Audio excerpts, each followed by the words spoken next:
আজি ভাৰতীয় জনতা পাৰ্টিৰ চৰকাৰ নাহিলে কাশ্মীৰৰ পৰা ৩৭০ ধাৰা কেতিয়াও বিলুপ্তি নহলহেঁতেন, ৰাম মন্দিৰৰ কেতিয়াও নিৰ্মাণ নহলহেঁতেন।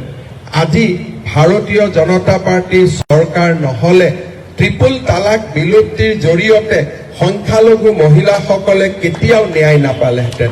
ভাৰতীয় জনতা পাৰ্টিৰ চৰকাৰ নাহিলে আমাৰ কেতিয়াও ৱাক অফ এমেণ্ডমেণ্ট বিলৰ দৰে আইন পৰিণত বা আইন বাস্তৱত ৰূপায়িত নহলহেঁতেন। আজি ভাৰতীয় জনতা পাৰ্টিৰ চৰকাৰ নাহিলে উত্তৰ পূৰ্বৰ এই বিশাল বিকাশ কেতিয়াও সম্ভৱ নহলহেঁতেন।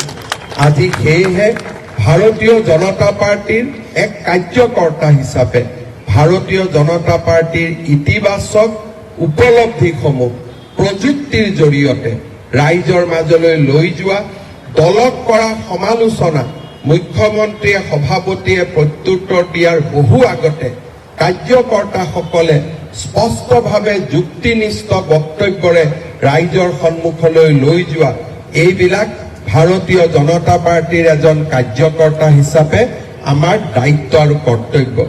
আমি সদায় এটা কথাই মনত ৰাখিম, ভাৰতীয় জনতা পাৰ্টি দুৰ্বল কৰা মানে কোনো ব্যক্তিক দুৰ্বল কৰা নহয়। ভাৰতীয় জনতা পাৰ্টিক দুৰ্বল কৰা মানে এক আদৰ্শক দুৰ্বল কৰা, আৰু ভাৰতীয় জনতা পাৰ্টিক দুৰ্বল কৰা মানে আমাৰ ৰাষ্ট্ৰ সত্তাক দুৰ্বল কৰা। ভাৰতীয় জনতা পাৰ্টিক দুৰ্বল কৰা মানে ভাৰত মাতৃক বিশ্বগুৰুৰ পথলৈ লৈ যোৱাৰ পথত অজস্ৰ হেঙাৰ সৃষ্টি কৰা।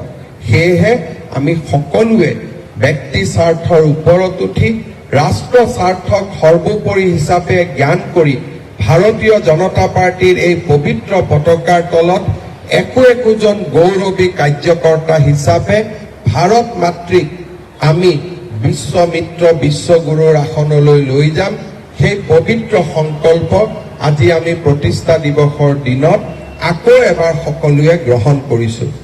আজি ভাৰতীয় জনতা পাৰ্টিৰ চৰকাৰ নাহিলে কাশ্মীৰৰ পৰা ৩৭০ ধাৰা কেতিয়াও বিলুপ্তি নহলহেঁতেন, ৰাম মন্দিৰৰ কেতিয়াও নিৰ্মাণ নহলহেঁতেন। আজি ভাৰতীয় জনতা পাৰ্টিৰ চৰকাৰ নহলে ট্ৰিপল তালাক বিলুপ্তিৰ জৰিয়তে সংখ্যালঘু মহিলাসকলে কেতিয়াও ন্যায় নাপালেহেঁতেন।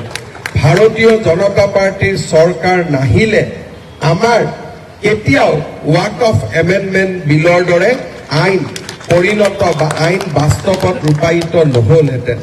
আজি ভাৰতীয় জনতা পাৰ্টিৰ চৰকাৰ নাহিলে উত্তৰ পূৰ্বৰ এই বিশাল বিকাশ কেতিয়াও সম্ভৱ নহলহেঁতেন। আজি সেয়েহে ভাৰতীয় জনতা পাৰ্টিৰ এক কাৰ্যকৰ্তা হিচাপে ভাৰতীয় জনতা পাৰ্টিৰ ইতিবাচক উপলব্ধিসমূহ প্ৰযুক্তিৰ জৰিয়তে ৰাইজৰ মাজলৈ লৈ যোৱা, দলক কৰা সমালোচনা মুখ্যমন্ত্ৰীয়ে সভাপতিয়ে প্ৰত্যুত্তৰ দিয়াৰ বহু আগতে কাৰ্যকৰ্তাসকলে স্পষ্টভাৱে যুক্তিনিষ্ঠ বক্তব্যৰে ৰাইজৰ সন্মুখলৈ লৈ যোৱা, এইবিলাক ভাৰতীয় জনতা পাৰ্টিৰ এজন কাৰ্যকৰ্তা হিচাপে আমাৰ দায়িত্ব আৰু কৰ্তব্য।